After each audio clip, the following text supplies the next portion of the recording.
Agents of S.H.I.E.L.D. box coverage, this week with another villain primer, this time all about Modok, the third scenario in the box. So, let's get into this big ugly head and see what's going on in this prison break scenario. So, there was a joke on this slide. I didn't land it. So, primer overview, we're going to be going through an introduction. We're going to talk all about Zola, that's what our group always miscalls him in names because the scenarios feel the same and they're both big ugly heads sitting on a card. So we'll be talking through the Modok scenario, not the Zola scenario, although we might go back and do this exact same thing with the Rise of Red Skull box here soon. We'll talk through the main cards in Modok's kit. We will go over some tips and tricks and talk about the 9 heroes we've been going through, which ones are really good against Modok, which ones struggle, and through some aspect solutions and helpful cards that might help you defeat this villain. We'll wrap up by talking about the modular sets, the boost icons in this set, and we will go through our patented archery scale to see what I thought about Zodok. Okay, so the main hook for Modok, again, this is like the theme for the Agents of S.H.I.E.L.D. box, is too many buttons to push all over the screen. So here, the too many buttons to push are going to be all sorts of things, but we have a prison break themed scenario where we're trying to rescue Inhumans from different holding cells. We have a punching bag villain that helps us remove lock counters from those holding cells. We can spend resources to try to remove lock counters from those holding cells, or there's different minions we could defeat to try to remove those lock counters. So we have a lot of choices, but all of those choices lead towards the same thing. It's not trying to manage a bunch of things at the same time. Instead, it's picking which ones are best for your deck, your hand, your board state at the time, and I really love that about this scenario. We have a repeatable main scheme, so while we have these 4 holding cells we're trying to rescue Inhumans from, Modok is trying to adapt his Adaptoid army. So you're going to start with an Adaptoid environment in play, and every time the main scheme pops, another environment is going to come out, and then if there are no set-aside Adaptoid environments, the players lose the game. This can be a little bit rough because those Adaptoid environments can come out really fast in solo, but still it gives us some thresholds. So even though the main scheme pops at 7 threat, it's really like 21 threat in solo standard mode. So there's a lot more room than we think there is. The other thing we have going on here is that Modok has Retaliate. Right on the villain card, we can see it there. Retaliate, boo for ally builds, boo for leadership players. So I'm never a big fan of when the villains have this built-in Retaliate that we don't have a way to disable. So we'll see what I think about this Modok. Alright, so the villain card, we have an A and a B side for standard and expert mode. So Modok on the A side has 2 scheme, 1 attack, and Retaliate 1. He has 10 hit points, just 10, not 10 per player. And when you defeat him, you'll remove 2 lock counters from a holding cell. If you can't, right, if all the holding cells are open, then the players win the game. So you are going to have to defeat Modok after you rescue all those Inhumans. On the B side, Modok has 14 hit points, quite a bit harder to beat. Retaliate 2 and Steady, so Confuse is a little bit worse. Hitting him with allies is definitely off limits. And it takes a little bit further to punch into him, so definitely a pretty big upgrade going from standard to expert. That being said, the damage you're going to see as an upgrade is from Retaliate, not from his attack. So you can pretty much have the same defensive capabilities as long as you can think smarter and choose your battles wisely with your attacks. So the main scheme progression, there's only one main scheme here. Upgrading Adaptoids. So we have a setup, create a holding cell deck, which is basically shuffling the 4 holding cell cards. We put 1 random Adaptoid environment into play, or 2 in expert mode. So that's going to lower how many times we can let the main scheme pop in expert mode and set the others aside. And each player is going to start with an Adaptoid in front of them, which is going to have some special ability based on that environment. The main scheme here pops at 7 per player, starts with 1 threat per player, and goes up 1 per player per round. With a forced interrupt when this stage would be completed, put 1 random set-aside Adaptoid environment into play instead. Then, if there are no set-aside Adaptoid environments, the players lose the game. So basically, in standard, you're going to have 1 out to start, you'll have 3 set aside. So the main scheme hits 7. Okay, so you now have 2 environments. Main scheme goes to 7 again. You have 3 environments, it goes to 7 a third time. Now there's no environments left after the 4th one comes out, and you've lost the game. So the main scheme basically has 21, but you can use those thresholds to your advantage, right? If it's at 6 and Modok schemes for 5 after that, the extra 4 doesn't get placed on the next version of the scheme because it all gets removed and reset. So that can be pretty useful for us here. Let's go on to these holding cells. So here's an example of a holding cell. It has a flying Inhuman in it, and it just play with 2 per player lock counters on it and has a forced interrupt. When the last lock counter is removed, you're going to flip this card and put that Inhuman into play under any player's control. Not exhausted like the rescued captives from Batrock's scenario. Hero action, you can spend 2 energy resources or 3 resources of any type to remove 1 lock counter from here. Super useful for like getting that last lock counter removed. So there's 4 different holding cells, 1 for each of the basic resource types, so 2 energy, 2 physical, 2 mental, and then 1 that requires wild resources, or that 3 resources of any type. Once you unlock this cell, maybe go through 8 lock counters in 4-player, you're going to unlock the Flying Inhuman, who has 2 thwart, 1 attack, and 5 hit points. He does not count against your ally limit. After this ally thwarts, you remove 1 threat from another scheme, and after this card leaves play, you'll flip it back and put it onto the bottom of the holding cell deck. At the same time, Modok is trying to use the DNA from these Inhumans to upgrade his adaptoids, so here's a flying upgrade example, where each adaptoid would get +1 scheme, insight 1, and the aerial trait. Pretty. And note, in the main scheme, you put this environment into play, then you search and reveal an adaptoid. So that revealed adaptoid's insight will trigger, at least that's how our group has played it, when that adaptoid comes out at the beginning of the game, leaving you in quite a pinch to start the game. So, rather than going through the key cards, I want to talk through the 4 adaptoid environments that we could have here. So these are the 4 ways your minions could be upgraded to start the game. The Psionic upgrade is going to give them all Villainous, and the Psionic trait, so not a huge deal going into the scenario, because they have 5 hit points, you knock them out, you ignore them for a bit until another one comes out. The Flying upgrade is going to give them all +1 scheme, Insight, and Insight 1. That one can be quite a pain, because that Insight 1 is going to come up time and time again throughout the game. The Sarah Garza upgrade is going to give them all +1 attack and overkill and ranged when attacking, and the Elite trait, also annoying. And the Strong upgrade is going to get them +1 attack and toughness, and the Brute trait. So if you have the 3 that give stats out, this adaptoid is going to become a 2 scheme, 3 attack character with toughness, elite, brute, aerial, insight 1, overkill and ranged on attacks. That's crazy. At the same time, like if you had Psionic, Sarah, and Strong upgrade, this is a 3 attack minion with Villainous. That is also brutal. So remember, in expert mode, you're going to start with 2 of these out there. So your minion could start with 3 attack, a tough status, and Villainous. Or 2 attack, a tough status, and Villainous. That would be brutal. So depending on what comes up, the scenario kind of feels a little bit different, and I really appreciate that about this scenario.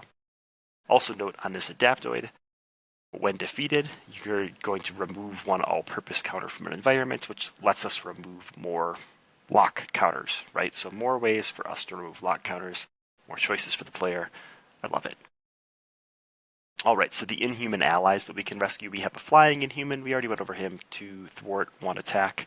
We have a Psionic Inhuman, 1 thwart, 1 attack. After this ally thwarts, remove 1 lock from a holding cell, very useful in solo for accelerating the game.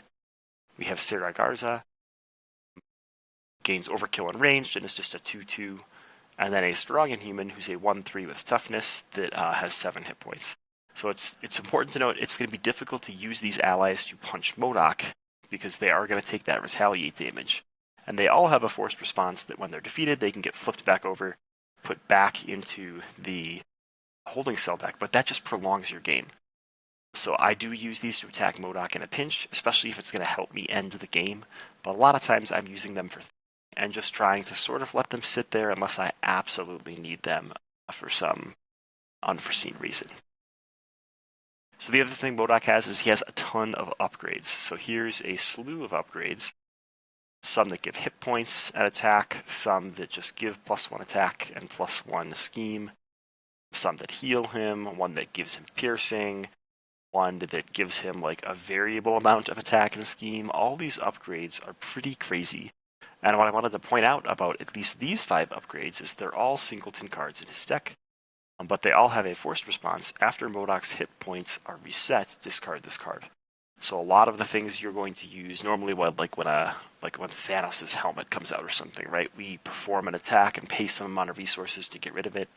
A lot of the upgrades here, instead, we have to damage Modok enough to flip him. So that makes these harder to remove in expert mode, which I like. It gives us more scaling between expert and standard. But it also means that we get to remove them for doing what helps us in the scenario. So these cards are a burden. They can be annoying if they get stuck out there, but they also sort of help us scope what's the best choice at that time. It might be more important to defeat Modok to get rid of one of these upgrades rather than letting it last for another round. So think about which upgrades are out there at any point in time. Right, in a 4-player game, you could draw 4 of these as your team for one round. You defeat Modok and all of these go away, which is beautiful. Other notable cards, we have Cyanic Blast, which is going to let Modok scheme and confuse you, or do indirect damage. This is like the extra activation card, except he's going to do attack damage basically equal to his scheme value, and he's going to confuse, which makes that threat pressure really, really difficult. It's Alive is a classic card. Each player searches the encounter deck and discard pile for an Adaptoid minion and reveals it. To each player who did not engage a minion this way, a face-down encounter card. So that is brutal, but it also, in 4-player, gives you a lot more ways to get lock counters off of the holding cells, which can be helpful. And then I really like this card, Hostage Situation. I don't like hostage situations, but this one is pretty thematic and fun. It takes one of the rescued allies and places it there, and then when you defeat it, you'll get that ally back, but it makes it so we can't hit Modok during this problem, because if we hit Modok, he might drop the hostage ally and hurt it. So thematic, very, very big win there. Alright, so my general tips and tricks against Modok, or Zodok as the joke went. You want to rescue an ally early. There's a lot of cards that will do something if you don't have any rescued allies, or might benefit you for having rescued allies, but at the same time, they can really snowball the game, right? Once you get a rescued ally, you can start using them to maintain thwart, so you can spend your cards either removing lock counters for resources, or punching Modok to remove lock counters, and that can be really beneficial, right? If those allies can maintain the thwart for you, especially in solo, if you can defeat that Adaptoid and pay the 2 resources in that first turn and get one of these allies, they can really hold down the fort on threat for you so that you can focus on just snowballing the game to a victory. At the same time, pay attention to how many lock counters are on there. In solo, right, defeating Modok removes 2 lock counters, but there's usually only 2 lock counters on the cell. So if you already removed 1, it's going to feel bad defeating Modok because you're going to lose out on one of those lock removals. So I definitely encourage you to rescue an ally early, because it will help you snowball through the rest of the game. Try not to rescue an ally twice, and what I mean by this is try not to let those allies die. If you have to, there's a much longer game to remove 10 lock counters than there is to remove 8 lock counters to open those cells. And in 4 players, right, that number gets a much worse. It's like 40 lock counters instead of 32. That's what Modok thrives off of. There is a clock in this game, and the clock is based on the main scheme. Yes, the main scheme has 21 threat per player in standard, but that's really 3 Rhino losses. You can lose to Rhino really easy to an advance, and you can do the same thing to Modok, especially if you're flipping down. Number 3, Retaliate sucks. Prepare for Retaliate. It's gonna be there.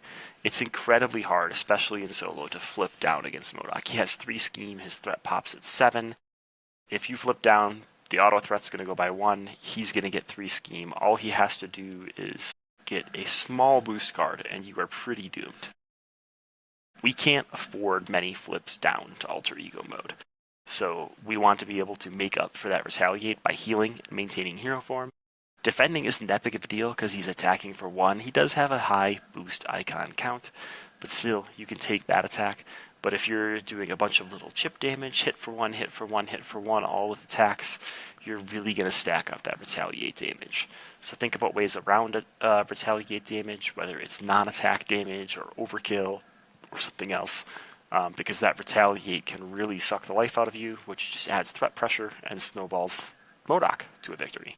And the last thing I would say is use your scheme pops wisely. When I say pops, what I mean is when the scheme advances.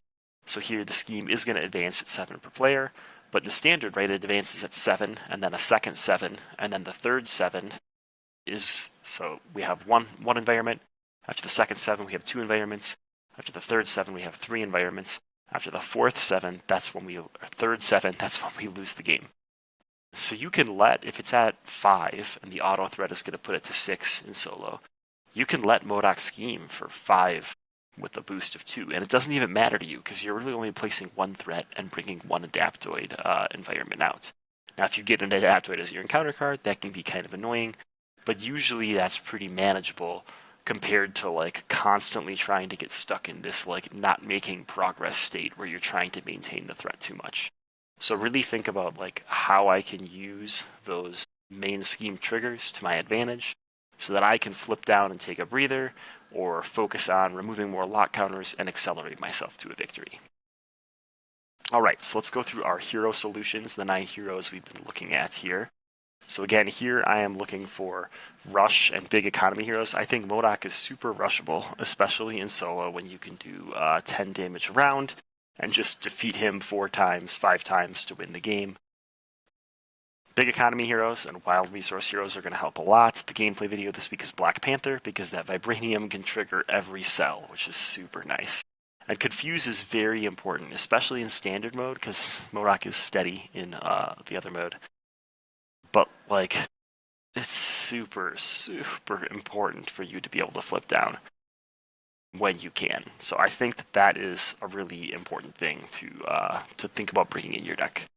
B tier minion handlers are good again because these adaptoids help us remove counters. Build characters, it's okay to be a build character here because you get those main scheme pops to build yourself up. So if you spend 3 turns building yourself up, then hopefully you're built to the point that you can maintain threat and do all the things. What's really hard is characters that want to flip a lot. They're really taxed into having to use Confuse and ally builds because that Retaliate just sucks the life out of you. So be careful running those types of characters. Alright, so our 3 Guardians we've been looking at, Gamora, Rocket, and Groot. I have Gamora and Rocket both as easy mode characters. They're tempo or rush heroes, heroes that can really rack up a lot of damage really quickly and be explosive in 1 round. Now, Rocket has a little bit more trouble than Gamora because he's going to do a lot of like small damage attacks, but you can build Rocket to do these large damage attacks in aggression or in other aspects. Gamora has a lot of non-attack damage. She can focus on thwarting the main scheme and pinging Modok a little bit until she can unlock cells via resources or killing adaptoids, and then suddenly have Modok whittled down enough that she can defeat him. Groot, on the other hand, has a really hard time, right? Retaliate is going to take away his growth counters. Flipping down is going to require him to use a lot of energy on thwarting. I almost had him in the red area, but I do feel like Groot can be built up to be a really successful character if you take that builder route and let the main scheme pop a couple times in order to build up your growth counter engine. Alright, our shield characters. Here I have Cap, Black Widow, and Hawkeye all as green easy mode characters. Cap obviously has healing built into his alter ego. He's got a ton of damage. He can just go wild. Now he is going to be taking extra Retaliate from that standing and attacking, which can be quite annoying. But he generally has the power to be able to flip down and heal and do the things he needs to do. Black Widow has access to Confuse, so she should be doing great. You're going to have a little bit of trouble like throwing a lot of damage from Dance of Death at Modok because you are going to take extra Retaliate damage from that. So be a little bit careful with Black Widow. But again, you have all this non-attack damage from the pings on your hero form. So use those wisely to whittle down Modok and then finish him off in 1 big hit. He will survive, so you will take that Retaliate, but at least you're not taking the Retaliate from every little attack that goes in.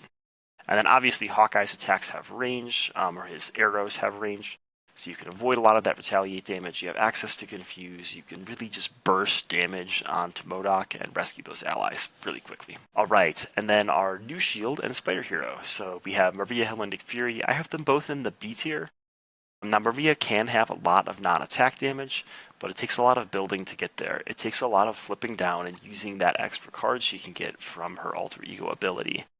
And that can be really difficult. To be a flipper and a builder is going to be rough going into Modok. Same thing for Nick. While he can do a lot of damage and he can do a lot of attack, he's going to end up having to flip down quite a bit due to that retaliate damage.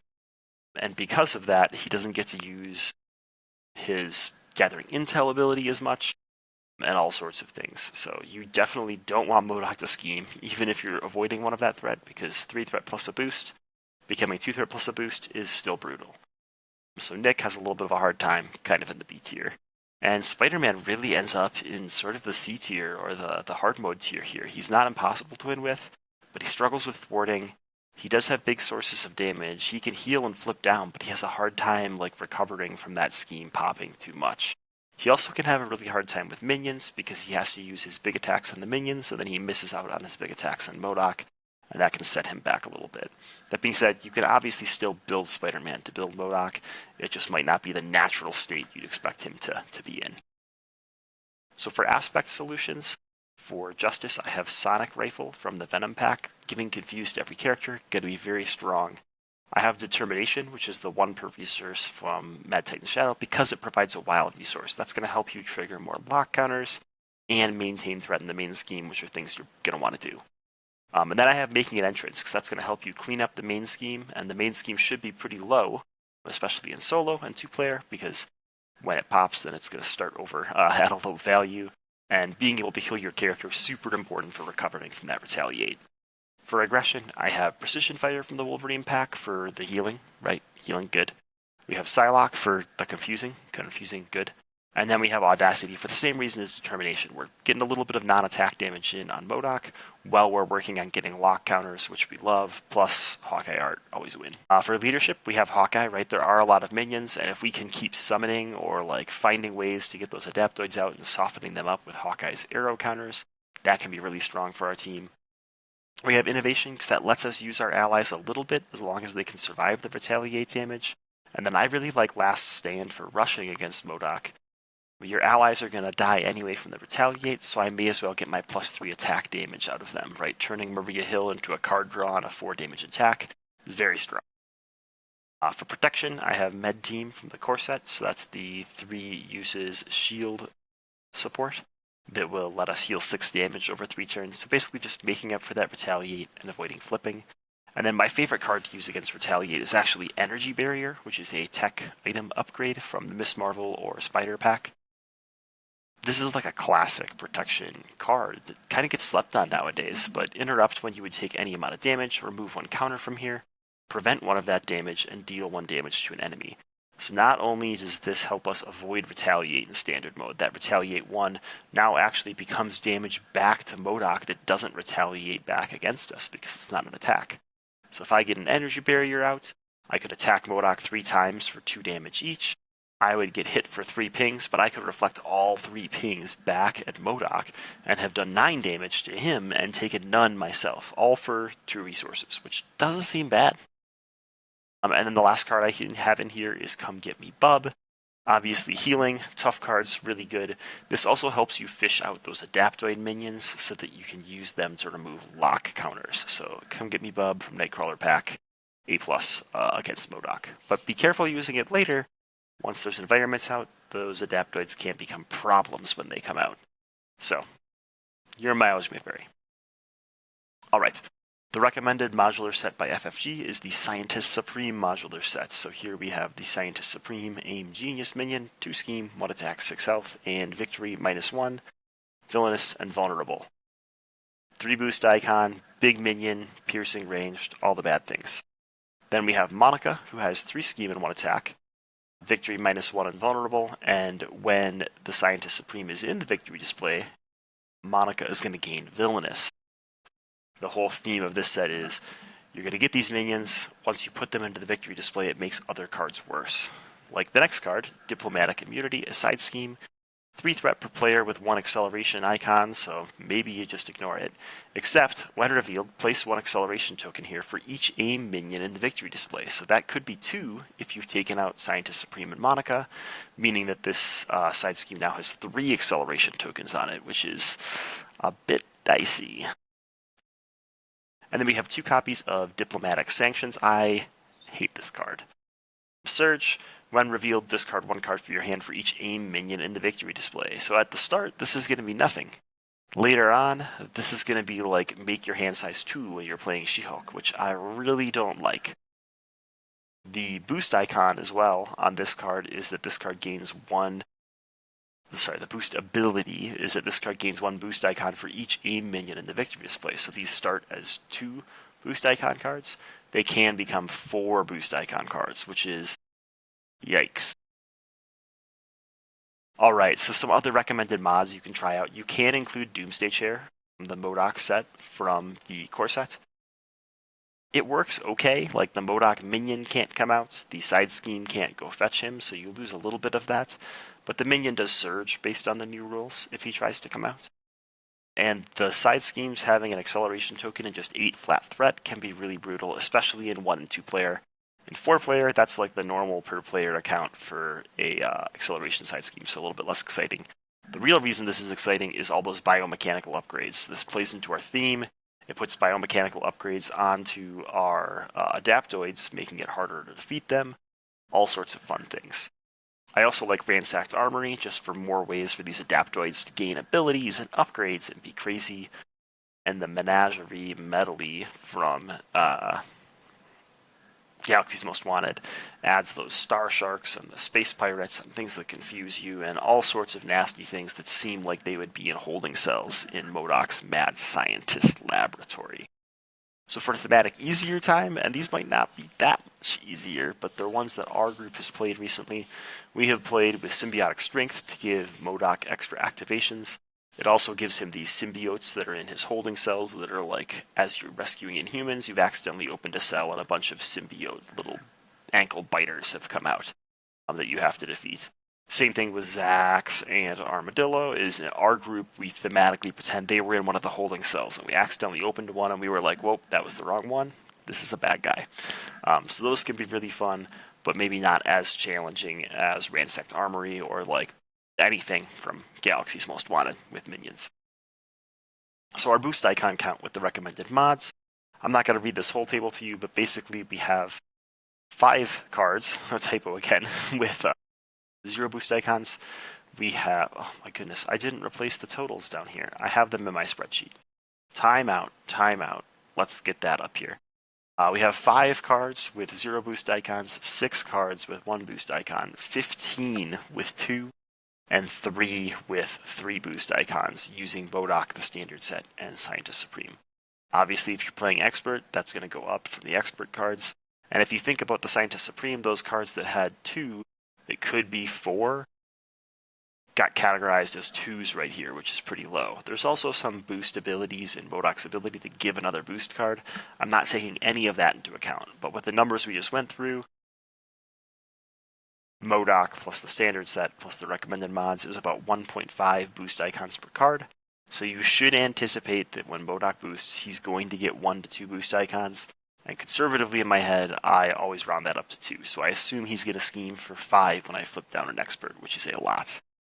Again, baselining this to Rhino, we have about a 50% increase in boost icon average, which is pretty big. Alright, so on to our scenario ratings, and hopefully you could tell this with the video, I really liked Modok. I thought he was fun, I thought he had a lot of the cool things going on for him. So let's see just how fun I thought he was. Maybe I didn't think he was fun, but I thought he was cool. So Goldilocks difficulty, I think he's just in the right spot. I think he scales well with player count. I think he provides interesting challenges and interesting buttons to push for all the different aspects, and I like the scenario for that reason. On top of that, I think this scenario really nails the decision making. It's not the fake decisions that we had in Batroc. It's not the overwhelming decisions we had in Batroc.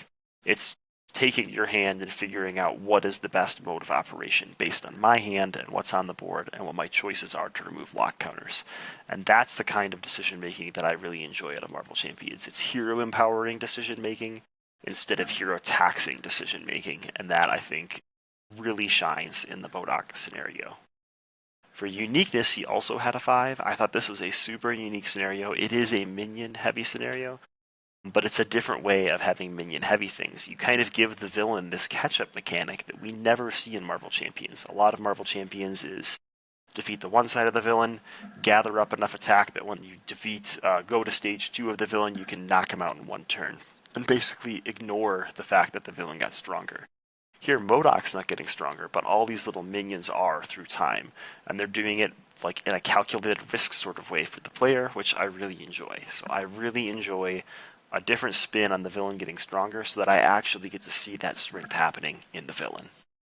Thematics, knocked out of the park, 5 out of 5. Zero problems with thematics. This scenario was super, super thematic and exactly what I expected when I saw that Zola was the villain. And fun factor, I put it as a 3. That's mainly because I really dislike how much this one punishes leadership decks. It does give you allies, which is fun, but that Retaliate is just brutal for leadership decks, and there are ways to play around it within leadership, but it really limits the playstyle of specific aspects. I'm okay if they challenge aspects, but I don't necessarily like when they just say, don't play this aspect because it's going to be really rough. So it got a 3 out of 5 in fun factor. It was like a 3.9 out of 5, but we're flooring that down to a 3. So overall, we have 23 points total, and if we divide that by 5, we get 4.6 adaptions of our adaptoids. So, what did you think about Modok or Zodok or whatever your team calls him? I really like the button pushing. I like it a lot here, much better than I did in the Batroc scenario. The theme feels great, and I love the tension between the lock counters and the adaptoids gaining abilities and deciding when to let that main scheme progress.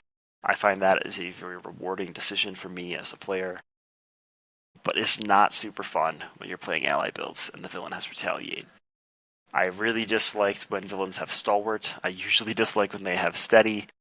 Retaliate's another keyword up there that they can make temporarily on the villain, but not permanently because it's not super enjoyable.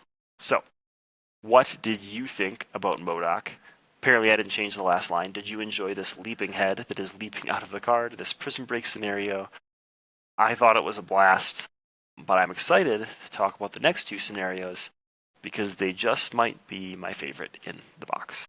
So, if you haven't checked it out yet, on our YouTube channel, you can check out a gameplay video where I play Black Panther against Modok.